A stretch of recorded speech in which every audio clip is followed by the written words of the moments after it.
Bharatiya Janata party Jammu Kashmir के प्रदेश अध्यक्ष श्री जुगल किशोर की शर्मा, हरियाणा के एमएलए श्री पवन सैनी, पंजाब विधानसभा के उपाध्यक्ष श्री दिनेश जी बब्बू, श्री नारायण जी शर्मा, सुश्री शिल्पी वर्मा, श्री राजेंद्र जी बिट्टा, श्री विशन चौधरी, श्री राजीव गुप्ता, श्री धर्मेंद्र कुमार और आप सबके लोकप्रिय प्रत्याशी श्री अश्विनी जी शर्मा, यहां उपस्थित मेरे जम्मू कश्मीर के सम्मानित बहनों एवं भाइयों, जम्मू कश्मीर के साथ मेरा बहुत ही पुराना रिश्ता है। पहली बार नहीं आया, मैं 20 वर्ष से जम्मू कश्मीर में राजनीतिक कामकाज की दृष्टि से आता रहा और जम्मू कश्मीर को अच्छी तरह मैं समझता हूं। जम्मू कश्मीर की जनता की क्या कठिनाइयां हैं, क्या मुसीबतें हैं, इनसे भी मैं अच्छी तरह वाकिफ हूं। लेकिन आज मैं जिस दिन यहां पर जम्मू की धरती पर आया हूं, बहनों भाइयों, यह कोई साधारण दिन नहीं है, बल्कि आज यही के दिन, आज के 13 साल पहले 2001 में भारत की जमहूरियत, जो दुनिया की सबसे बड़ी जमहूरियत है, उस भारत की जमहूरियत का मंदिर जो भारत की संसद है, उस पर आतंकवादियों ने हमला किया था और हमारे कई सुरक्षा के जवान आज शहीद हुए थे। और आज संसद में उनको श्रद्धांजलि अर्पित करने के बाद तब मैं यहां पर आप सबके बीच बोलने के लिए खड़ा हुआ और मैं यह मानता हूं कि भारत की संसद यह यहां हिंदुस्तान की जमहूरियत की मंदिर है, वहीं पर हिंदुस्तान की जमहूरियत की मस्जिद भी है, हिंदुस्तान की जमहूरियत की यह चर्च भी है और हिंदुस्तान की जमहूरियत का वह गुरुद्वारा भी है। और नजरिए से इस जमहूरियत के मंदिर, मस्जिद, चर्च और गुरुद्वारा की तरफ यदि दुनिया की कोई ताकत नजर उठाकर देखने की कोशिश करती है तो हमारे हिंदुस्तानी सुरक्षा के जवानों के अंदर वह ताकत है कि भले ही उन्हें अपनी शहादत दौलत देनी पड़े, लेकिन जमहूरियत के उस मंदिर, मस्जिद, चर्च और गुरुद्वारे पर वह किसी भी सूरत में आग नहीं आने देते। ऐसे शहादत देने वाले सारे शहीदों को आज के दिन मैं जय हिंद बोलकर उनकी शहादत के सामने अपना मस्तक झुकाता हूं। और आज हम सबको यह भी संकल्प लेने की आवश्यकता है कि हिंदुस्तान की जमहूरियत के ऊपर हम दुनिया की किसी भी ताकत को सवालिया निशान लगाने की इजाजत किसी भी सूरत में नहीं दे सकते। इसमें कहीं दो राय नहीं है। संसद के ऊपर आज के दिन जो हमला हुआ, कौन आतंकवादी है? वह सारे आतंकवादी पाकिस्तान के आतंकवादी हैं। बड़ा बड़ा आतंकवाद को इसे हिंदुस्तान में प्रोत्साहन दिया जा रहा है और मैं पाकिस्तान को आज के दिन में याद दिलाना चाहता हूं, भारत ये मानता है कि पाकिस्तान हमारा पड़ोसी देश है और पड़ोसी के साथ बराबर हमारे बेहतर रिश्ते होने चाहिए, क्योंकि हमारे नेता अटल बिहारी वाजपेयी जी कहा करते थे, दोस्त बदल जाते हैं लेकिन पड़ोसी नहीं बदलता है। पड़ोसी के साथ हम बेहतर रिश्ते चाहते हैं बार बार अटल बिहारी वाजपेयी जी ने भी पाकिस्तान की तरफ दोस्ती का हाथ बढ़ाया। कारगिल की लड़ाई के बावजूद हम लोगों ने दोस्ती का हाथ बढ़ाया। क्या हो गया है पाकिस्तान को? जो आतंकवादी भारत में आकर दहशत पैदा करते हैं, उनको पाकिस्तान के घरों में पनाह देने का काम करता है। कब तक यह सिलसिला चलता है? आज सभी भारत पाकिस्तान की सीमा पर रहने वाले लोग हैं। आप जानते होंगे कि पाकिस्तान किस प्रकार की नापाक हरकतें करता है सरहद के खिलाफ, भारत के खिलाफ। जब होता है तब सीज फायर का वायलेशन पाकिस्तान के द्वारा किया जाता है। क्यों पाकिस्तान सीज फायर का वायलेशन कर रहा है? क्यों बराबर सरहद पर गोली चलाने की कोशिश कर रहा है?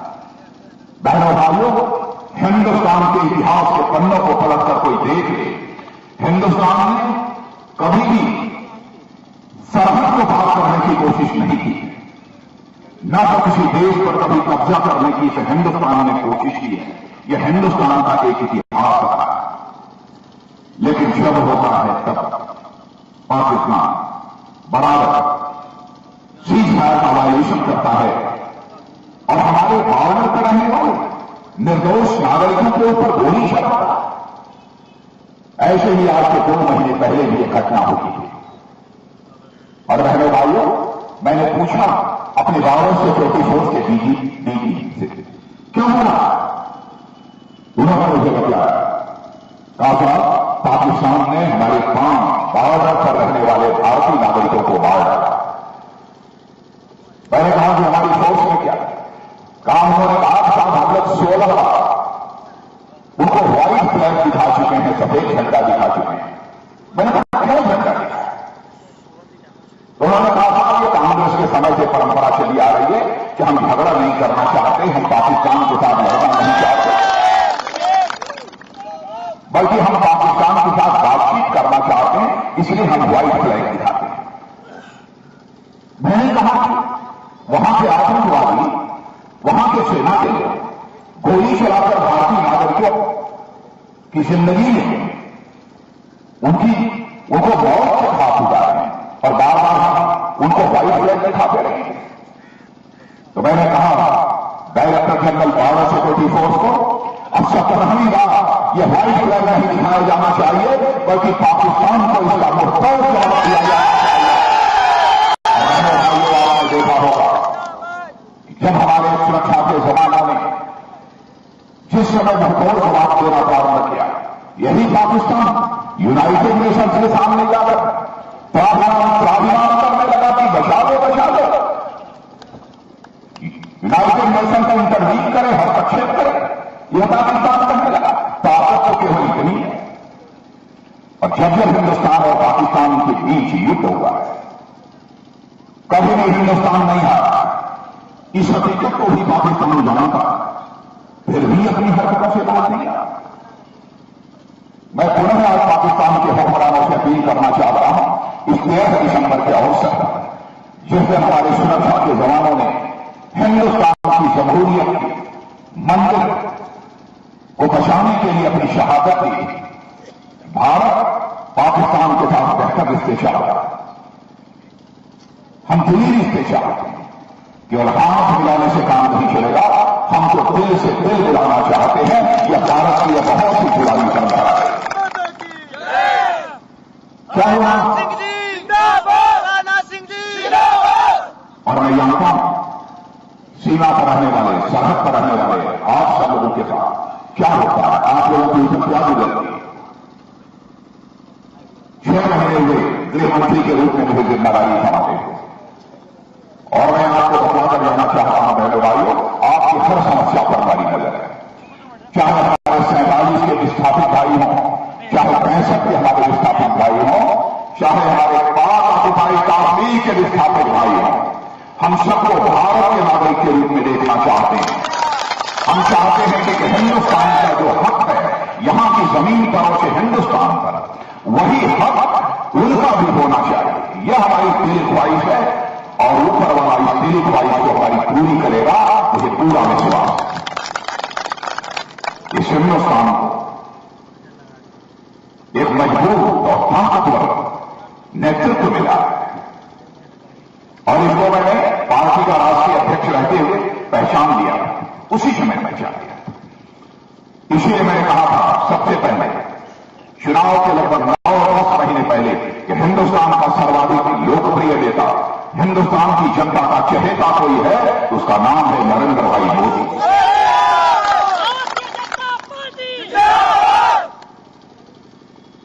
और उसी समय गोवा में आपने देखा कि हम लोगों ने उन्हें घोषित कर दिया इलेक्शन कैंपेन कमेटी का चेयरमैन, उसके बाद पार्टी ने उनको प्रधानमंत्री के उम्मीदवार के रूप में घोषित किया।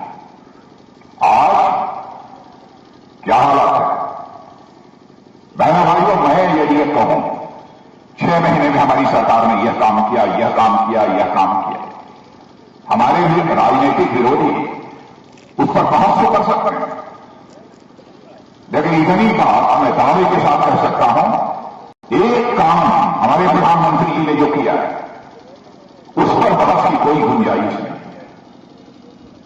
यहां जवाहरलाल अटल बिहारी वाजपेयी जी जब भारत के प्रधानमंत्री थे, भारत का सम्मान दुनिया की नजरों में पड़ा।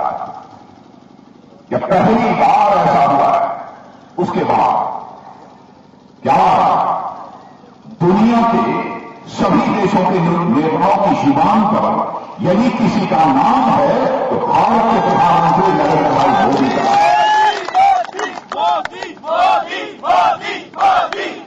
और मैं आपको यही याद दिलाना चाहता हूं, शायद आप लोगों को अखबारों के माध्यम से जानकारी हासिल हुई हो, मैं नहीं जानता हूं। पार्टी का राष्ट्रीय अध्यक्ष रहते हुए लोकसभा के चुनाव से पहले एक लगभग 8 महीने पहले, 9 महीने पहले मैं अमेरिका गया। कुछ काम था ऐसे ही, कुछ नेताओं से, कुछ वहां की संस्थाओं के साथ मुझे बातचीत करनी थी। तो वहां कांग्रेस और सीनेट होती है, जैसे यहां लोकसभा और राज्यसभा होती है, वैसे ही वहां पर कांग्रेस और सीनेट होती है। तो वहां पर कांग्रेस के लोगों ने और सीनेट के लोगों ने, सारे मेंबर ऑफ पार्लियामेंट, तो उन लोगों ने दावत दी, बड़ी अच्छी खासी मेहमान नवाजी की। और अंतिम दिन जब मैं चलने लगा तो सीनेट के मेंबर ऑफ पार्लियामेंट ने अलग से जाकर मुझसे हाथ मिलाते हुए कहा, शशि अंग्रेजी में कहा उन्होंने, मैं उसको हिंदी में ट्रांसलेट करके बताता हूं।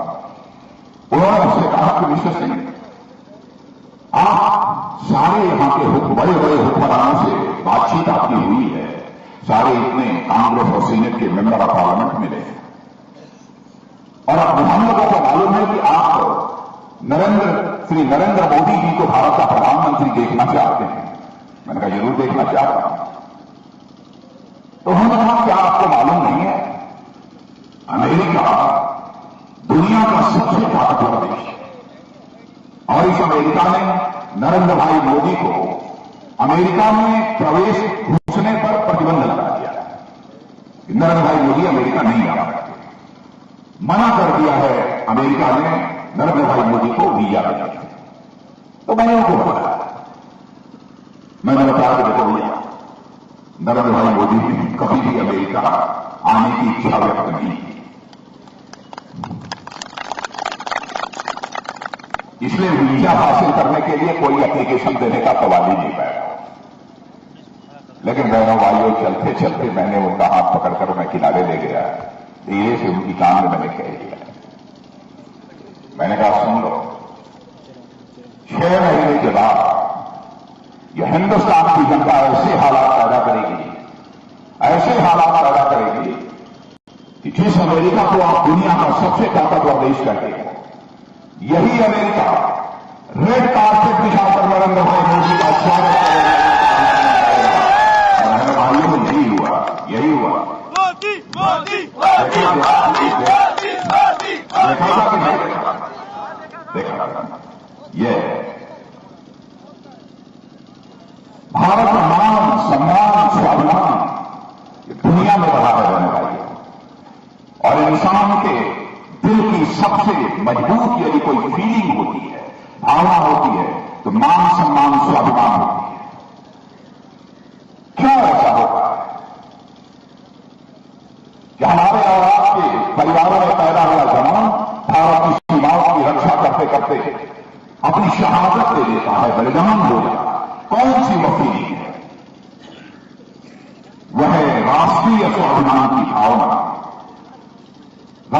स्वाभिमान की भावना, व्यक्तिगत स्वाभिमान भी होता है। आपको कोई गाली दे दे, अपशब्दों का प्रयोग कर दे, आप उसे दो दो हाथ करने के लिए तैयार हो गए। आप बाहर कहीं चले जाइए जम्मू कश्मीर के, और पूरे जम्मू कश्मीर के लोगों के बारे में कोई गाली दे दे, एब्यूजिव वर्ड्स प्रयोग कर दे, अपशब्दों का प्रयोग कर दे, तो आपका जम्मू कश्मीर का स्वाभिमान जाग उठता है और उसके साथ दो दो हाथ करने के लिए आप तैयार हो जाते हैं। वैसे ही देश की सीमाओं पर जब दुनिया की बड़ी से बड़ी ताकत आंख उठाकर देखने की कोशिश करती है, तो हमारा सुरक्षा का जवान और हमारा पूरी हिंदुस्तान की जनता सारे भेदभाव को भुलाकर उसका मुकाबला करने के लिए एकजुट खड़ी हो जाती है। और उस समय उनके दिल में जो भावना पैदा होती है वो राष्ट्रीय स्वाभिमान की भावना होती है। और यही मेरे नौजवानों, यही राष्ट्रीय स्वाभिमान की भावना, यही नेशनल स्पिरिट है। 16 साल, 18 साल, 21 साल, 26 साल के लोग, चंद्रशेखर आजाद, सरदार भगत सिंह, खुदीराम बोस, अशफाक उल्लाह, यही इनके अंदर वही राष्ट्रीय स्वाभिमान की भावना थी। भारत माता के पैरों में पड़ी गुलामी की बेड़ियां कटनी चाहिए, भारत आजाद होना चाहिए। हंसते हंसते फांसी के फंदे को छू लिया, जिंदगी की परवाह नहीं। यह सबसे भाग्यशाली है भारत के ऐसी नेशनल स्पिरिट, एक ऐसी राष्ट्रीय स्वाभिमान की भावना हमारे हिंदुस्तानी जवानों के अंदर है। भारत अब कमजोर भारत नहीं रहा है मेरे रहने वालों, भारत अब एक ताकतवर भारत बन गया है। स्वाभिमान पर चोट हम नहीं बर्दाश्त कर सकते हैं, सब कुछ कर सकते हैं, स्वाभिमान पर चोट नहीं बर्दाश्त कर सकते। और आपने देखा कि 6 महीने में हम लोगों ने बहुत कुछ कर दिया है, ये मैं दावा नहीं करना चाहता। और मैं कुछ बातें आपके सामने में रखना चाहता हूं, और मैं आप लोगों से विनम्र अनुरोध करूंगा। और हमारे प्रेस के मित्र हैं, आप मीडिया के नहीं, मीडिया के लोग हैं ना? हाँ, नमस्कार।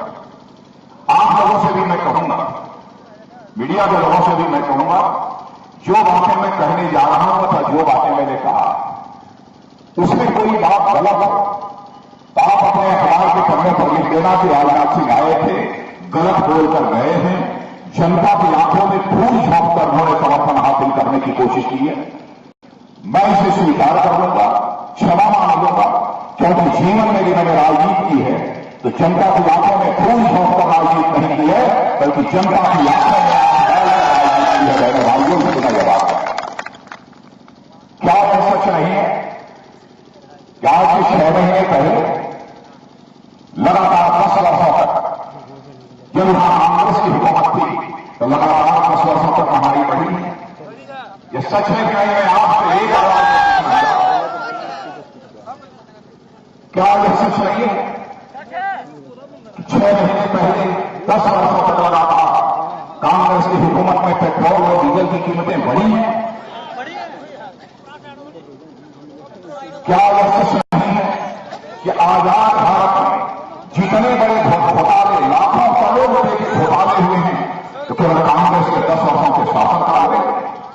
उसमें कांग्रेस नहीं संभाली, एनसीपी नहीं मारता, पीडीपी भी 40 साल। लेकिन क्या यह सच नहीं है कि 6 महीनों जब से हम लोगों की सरकार आई है महंगाई अब तेजी के साथ घटने लगी है? यह सच है कि नहीं? क्या यह सच नहीं है कि अपनी हुकूमत 6 महीने से जब से आई है, नरेंद्र भाई मोदी भारत के प्रधानमंत्री बने तब से प्रायः अब हर महीने पेट्रोल और डीजल की कीमतों में गिरावट आ रही है। बहनों भाइयों, जब यह पेट्रोल और डीजल की कीमत तेजी के साथ बढ़ती है, महंगाई भी उसी अनुपात में बढ़ती है। आपकी इन दुकानों पर जो सामान पहुंचता है वह पेट्रोल और डीजल से चलने वाली गाड़ियों के माध्यम से ही सामान पहुंचता है। स्वाभाविक है, पेट्रोल और डीजल की कीमतें बढ़ेगी तो महंगाई भी बढ़ेगी। रोका है भ्रष्टाचार के मामले में यहां पढ़े लिखे लोग भी मैं देख रहा हूं बड़ी संख्या में बैठे हैं, खड़े हैं, और मैं कहूंगा कि इसकी जांच परख कर लीजिएगा। एक दुनिया की मानी जानी इंटरनेशनल एजेंसी है जिसका नाम है ट्रांसपेरेंसी इंटरनेशनल। वह समय समय पर दुनिया के सभी देशों के कामकाज की स्टडी करती रहती है, रिव्यू करती रहती है। उसने रिव्यू किया इस सरकार के आने के बाद कुछ ही दिनों पहले। उसने कहा है कि करप्शन के मामले में दुनिया में जितने देश हैं, भारत अब तक करप्शन के मामले में 94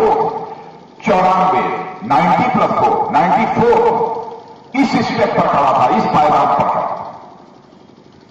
लेकिन यहां पर नरेंद्र भाई मोदी की सरकार आने के बाद 6 महीने के अंदर ही अब भारत 94 से नीचे 84 पर बराबर खड़ा हो गया है। ये बात 6 महीने में कोई बड़ा काम नहीं किया जा सकता। चाहते कोई बहुत बड़ा डेवलप हो जाएगा ऐसा मैं नहीं मानता, लेकिन मेरे भाइयों, हम लोगों ने कदम मजबूती के साथ आगे बढ़ाया। हमारे इनिशिएशन पर, हमारे इनिशिएटिव पर कोई क्वेश्चन मार्क नहीं लगा सकता। कर रहे हैं।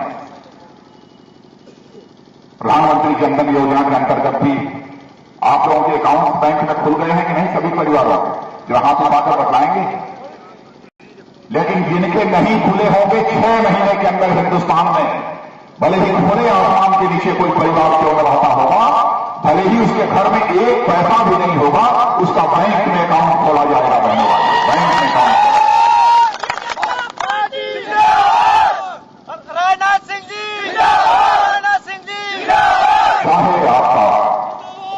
चाहे आपके बच्चे की स्कॉलरशिप हो जो सरकार के द्वारा मिलती है, चाहे विडो पेंशन हो, चाहे ओल्ड एज पेंशन हो, चाहे फर्टिलाइजर्स के ऊपर मिलने वाली सब्सिडी हो, अब मिडिल में बिचौलियों के माध्यम से आधी अधूरी आपके पास नहीं पहुंचेगी, बल्कि जो कुछ भी आपको मिलना है दिल्ली के बैंक के अकाउंट से निकलेगा अथवा यहां जम्मू के बैंक के अकाउंट से निकलेगा, और आपके कस्बे में जो बैंक होगा और उसमें जो आपका अकाउंट होगा उसमें अपने आप पहुंच जाएगा। यही है प्रधानमंत्री जनधन।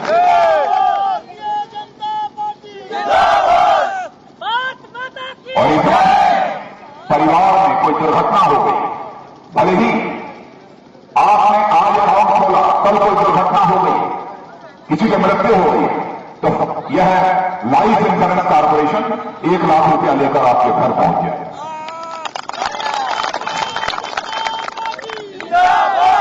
कई ऐसे जनौपयोगी कदम हम लोगों ने उठाए।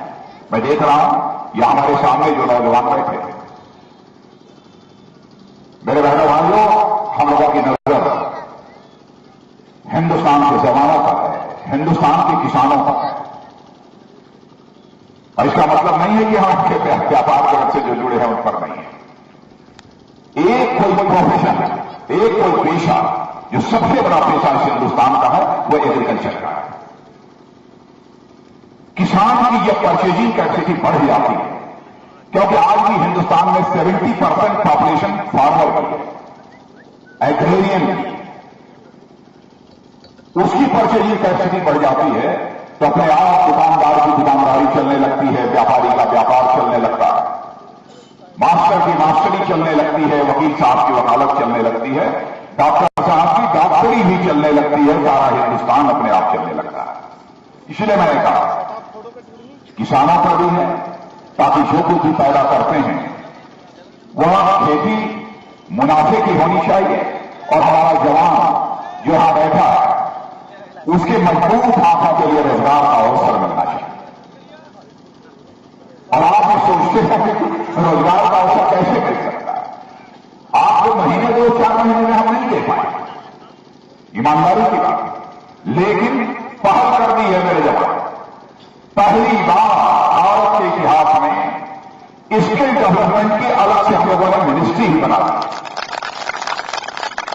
हमारे बहुत सारे नौजवान होंगे क्लास ईयर पास, 10th पास, 12th पास, BA और MA की डिग्री हासिल किया होगा, लेकिन उनके पास कोई स्किल नहीं होगा, कोई टेक्निकल डिग्री उनके पास नहीं है, कोई मेडिकल डिग्री उनके पास नहीं है, और आईटीआई भी उन्होंने नहीं किया है। क्या करेंगे? हम लोगों ने फैसला किया कि ऐसे नौजवानों को 3 महीने, 4 महीने, 6 महीने कि हम एक ट्रेनिंग देंगे, उनका स्किल डेवलपमेंट करेंगे, उनके अंदर हुनर विकसित करेंगे, हुनर पैदा करेंगे। और जब उनके अंदर स्किल डेवलप करी जाएगी, हुनर पैदा हो जाएगा, और ऐसा नौजवान कहेगा कि साहब मैं अपना कारोबार करना चाहता हूं, लेकिन मैं जानता हूं कि उसकी मजबूरी क्या होगी, उसके पास पैसा नहीं होगा। तो बहनों भाइयों, हम लोगों ने फैसला किया, वेंचर फंड बनाया और हिंदुस्तान की बैंकों से कहेंगे कि जिस नौजवान का स्किल डेवलपमेंट हो गया है, जिसके अंदर हुनर पैदा हो गया है, ऐसे नौजवान को 2, 3, 4% रेट ऑफ इंटरेस्ट पर लोन दिया जाना चाहिए ताकि राजनाथ सिंह जी, दत्त शर्मा जी, क्यों नहीं? जमहूरियत का सबसे बड़ा फेस्टिवल, सबसे बड़ा त्योहार है मेरे नौजवान दोस्तों, ये चुनाव।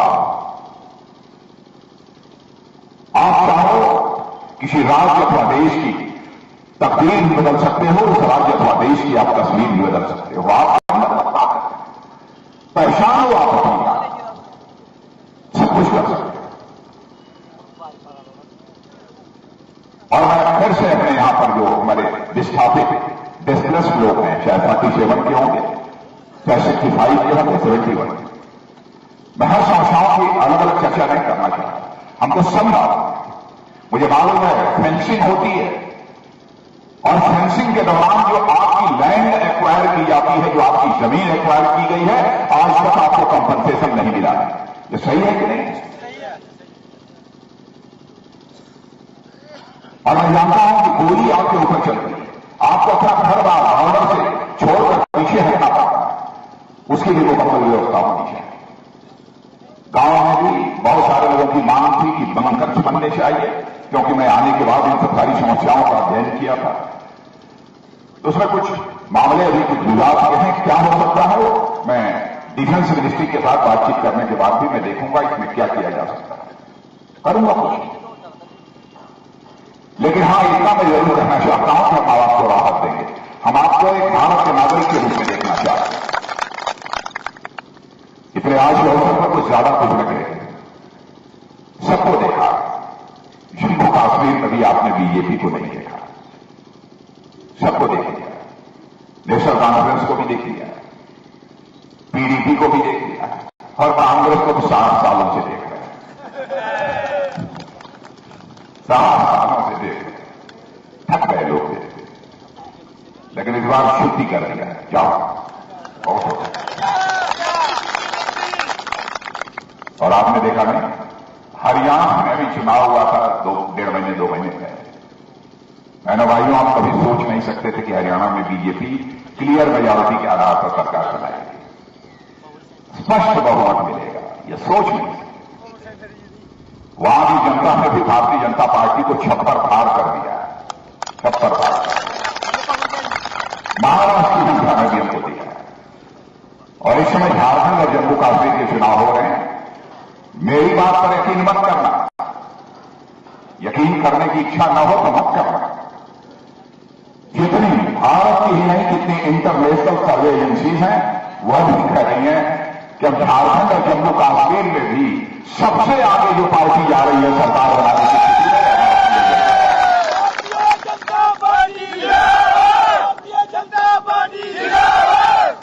हमारे भारत का फेडरल स्ट्रक्चर है, संघीय ढांचा है। भारत का जो हम विकास करना चाहते हैं, केवल केंद्र में सरकार होने से भारत का अपने सपनों के आधार पर, जैसी हमारी ड्रीम है डेवलपमेंट की, हम नहीं कर सकते। राज्यों में भी हमारी सरकार चाहिए, और आप लोगों को बार बार धारा 370 क्या क्या कहकर एक सेंस ऑफ फियर, भय पैदा करने की लोग कोशिश करते हैं।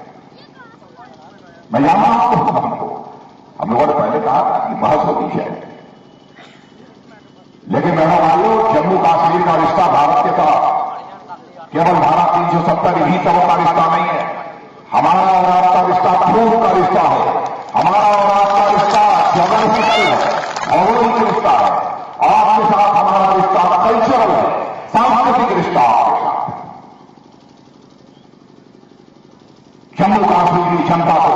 ये नेशनल कॉन्फ्रेंस और पीडीपी और कांग्रेस के लोगों से कहना चाहता हूं, गुमराह करने की कोशिश मत करें।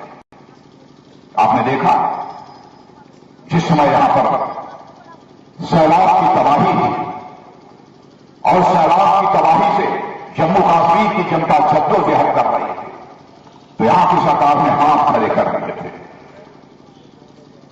पहले मैं आया पहले श्रीनगर और जम्मू जाकर तुरंत शाम को मैंने अपने प्रधानमंत्री जी को बतलाया। प्रधानमंत्री जी ने कहा कि राजनाथ जी मुझे तुरंत कल जाना चाहिए। मैंने कहा इतनी जल्दी व्यवस्था कैसे हो पाएगी? उन्होंने कहा हो अथवा न हो, जम्मू कश्मीर का सवाल है, मैं जाऊंगा।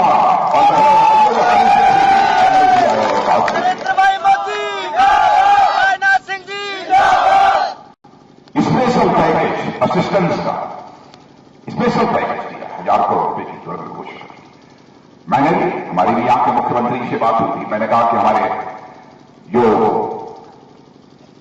SDRF state disaster response fund होता है उसमें 90% कॉन्ट्रीब्यूशन सेंट्रल गवर्नमेंट का होता है। मैंने कहा कि आप खर्च करिए, आप चिंता मत करिए, हम इसकी पूछताछ नहीं करेंगे। 900 करोड़ रुपए से अधिक था। मैंने कहा खर्च करिए, रिहेबिलिटेशन का काम होना चाहिए, रिलीफ का काम होना चाहिए। और तुरंत मैंने यहीं से टेलीफोन करके एनडीआरएफ के जवानों को कहा था कि तुरंत जितना और जवानों की जरूरत हो एनडीआरएफ के जवानों को भेजो और कश्मीर और जम्मू में जो लोग सैलाब की तबाही में फंसे हुए हैं उनको निकाल के बाहर करो। किया साफ रखेंगे। और दरिया देवी हमारे प्रधानमंत्री की उन्होंने कह दिया कि हम केवल जम्मू कश्मीर की ही मदद नहीं करना चाहते हैं बल्कि अपने पाक अधिकृत कश्मीर, पाक ऑक्युपाइड कश्मीर के लोगों की भी मदद करना चाहते हैं। अब इतना कहना था, उन्होंने कह दिया पाकिस्तान के लोगों की कोई जरूरत नहीं है। अरे हम कह भैया मदद तो हम आपकी भी करना चाहते हैं, ले लो मदद लेने में क्या है, लिया ही नहीं। मदद लेने की बात तो दूर उल्टे गोली चला ये बताओ ऐसा होता है। तो बहनों भाइयों जम्मू कश्मीर को बचा लो। और अश्विनी शर्मा का जहां तक सवाल है, भारतीय जनता पार्टी ने प्रत्याशी के रूप में चुनाव करना